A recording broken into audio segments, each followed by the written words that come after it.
Comment augmenter ses chances de tomber enceinte? Bonjour et bienvenue sur cette chaîne YouTube. Je suis Alexandra Taclé, experte dans le milieu de la petite enfance depuis 2007 et conseillère personnelle en développement personnel spécialisée dans les relations familiales et sentimentales. Et aujourd'hui, je suis là pour vous aider. Je suis là pour accompagner les parents, mais aussi les futurs parents, ceux qui aimeraient bien le devenir. Si vous regardez cette vidéo, c'est que vous vous demandez comment il serait possible d'augmenter vos chances de tomber enceinte. Je vais vous donner 3 de mes conseils, mais avant toute chose, je vais vous demander de mettre un petit pouce bleu à cette vidéo et à vous abonner à cette chaîne si ça n'est pas encore fait en pensant à activer la petite cloche rouge. Que vous ayez des soucis d'infertilité ou non, cette vidéo est valable pour vous. Il y a des astuces à connaître, bien souvent auxquelles on ne pense pas, qui peuvent favoriser une grossesse. Nous allons, en tant que femme, calculer notre ovulation, notre glaire cervicale, notre température. Je ne vous parle pas de ces conseils-là. Je vous parle de vous, vraiment de vous. Parce qu'à force de vous focaliser sur ça, vous allez justement peut-être empiéter sur vos chances de tomber enceinte. Alors, quels sont ces conseils que je vais vous donner? Le premier conseil que j'ai à vous transmettre est d'être la plus pétillante, la plus confiante et la plus heureuse possible au quotidien.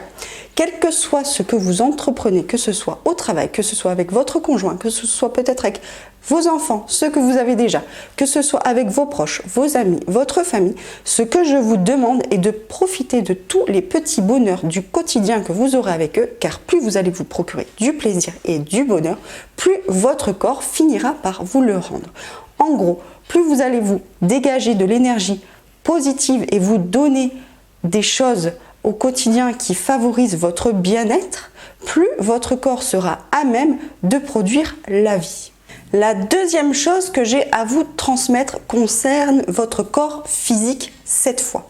Ce que j'ai à vous donner comme conseil ici est de favoriser le fait que votre corps puisse être le plus sain possible. Une fois que vous avez agi sur votre mental, en profitant de la vie de tous les jours, en ne pensant à rien d'autre qu'à profiter et à se procurer du plaisir, ce que je vous demande maintenant est de penser à votre corps. Ça veut dire quoi? Si vous êtes en surpoids, faites un peu de sport. Si vous avez tendance à stresser, il faut savoir que les femmes stressées ont moins de chances de tomber enceinte, alors essayez de maîtriser vos émotions par de la méditation, par du yoga.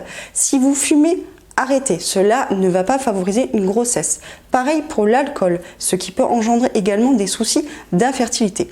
Plus vous allez prendre soin de votre corps, plus vous allez faire du sport, arrêtez tous les produits toxiques que vous pouvez avoir au quotidien, plus vous allez être sereine et apaisée au niveau de vos émotions, plus vous allez avoir cette maîtrise peut-être d'une tristesse parfois, d'une colère parfois, plus vous allez vous procurer au niveau corporel, au niveau des énergies du corps qui circulent, du bien-être. Et donc vous allez pouvoir ouvrir certaines portes, certains blocages qui peuvent favoriser une grossesse. Alors que si vous êtes constamment stressé par tout un tas de soucis, de problèmes, si des gens autour de vous ont tendance à vous apporter plus de négatif que du positif, évitez-les.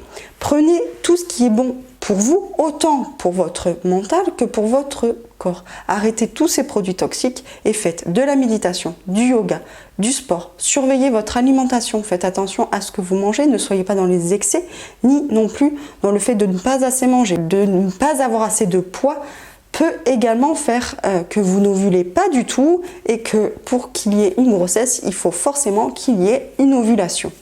Et voici le troisième conseil que j'ai à vous donner. Une fois qu'au niveau de votre mindset, de votre confiance en vous et de votre état d'esprit, tout est OK, une fois que pour votre corps, tout est OK, donc sain d'esprit, sain de corps, à ce moment-là et seulement à ce moment-là, vous pouvez alors commencer à bien écouter votre système reproducteur pour cerner le moment de votre ovulation. Grâce donc à cette glaire cervicale qui, en début de cycle, sont des pertes blanches qui évoluent en une espèce de blanc d'œuf cru qui coule abondamment et qui est un peu filant. Une fois seulement que vous serez en place au niveau mental et physique, apprenez à écouter votre système reproducteur qui vous donnera alors le feu vert pour la fécondation. Si cette vidéo vous a plu, n'hésitez pas à mettre un petit pouce bleu, abonnez-vous à cette chaîne si ça n'est pas encore fait. Et si vous avez besoin de mon aide, je peux vous accompagner pour aller au niveau supérieur. Alors n'hésitez pas à cliquer sur le lien juste en dessous. Et je vous dis ciao ciao les amis!